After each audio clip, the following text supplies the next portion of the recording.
Di manakah keberanian Imaduddin ketika saatnya untuk berdiskusi dalam forum ilmiah yang netral? Dengan lantang, ia menantang debat 3 hari 3 malam. Tapi ketika diundang resmi oleh Kesultanan Banten, sebuah tempat yang netral dan terbuka untuk kajian ilmiah, ia nggak hadir. Alasannya apa? Alasannya Imaduddin tuh ingin berdebat langsung dengan Robitoh Alawiyah. Akhirnya Robitoh Alawiyah pun mengundang resmi Imaduddin datang ke kantor Robitoh Alawiyah. Ia justru meminta tempat lain untuk diskusi. Nah, ini adalah kajian ilmiah. Dan lokasi diskusi itu seharusnya tidak mempengaruhi kebenaran atau kualitas dari ilmu yang dibahas. Kecuali yang ngeles ingin pindah tempat itu nggak punya kualitas ilmu. Apa sebenarnya yang ia inginkan? Umat awam tuh kesian. Umat awam itu yang mencari kebenaran itu malah disesatkan dengan sifat Imaduddin yang seperti ini. Padahal udah Allah jelasin. Allahu waliyul ladzina amanu yukhrijuhum minadh-dhulumati ilan nur. Walladzina kafaru awliya'uhumut taghut yukhrijunahum minan nuri ilal dhulumat ulaika ashabun nar hum fiha khalidun.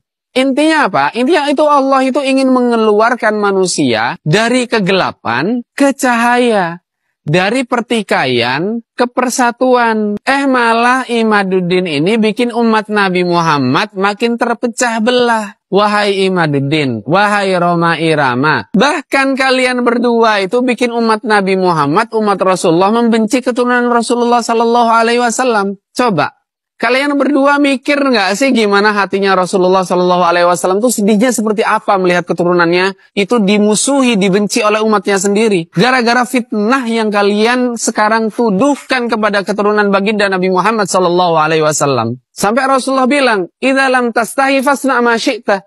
Kalau kamu nggak merasa malu, maka lakukanlah sesuka hati kamu. Nah, hadis Imam Bukhari ini itu menjelaskan kepada Imaduddin bahwa yang terus-terusan menghindar dari forum diskusi ilmiah yang seharusnya menjadi tempat mencari kebenaran menunjukkan bahwa ia mungkin takut untuk membela argumennya di hadapan orang-orang yang benar-benar memahami ilmu, yaitu Kesultanan Banten dan para pengurus Robitoh Alawiyah. Akibatnya umat yang awam itu akhirnya terombang-ambing, kesian, tanpa arah yang jelas. Sementara ia terus bermain-main dengan argumennya yang kosong. Diskusi ilmiah itu tidak mengenal tempat.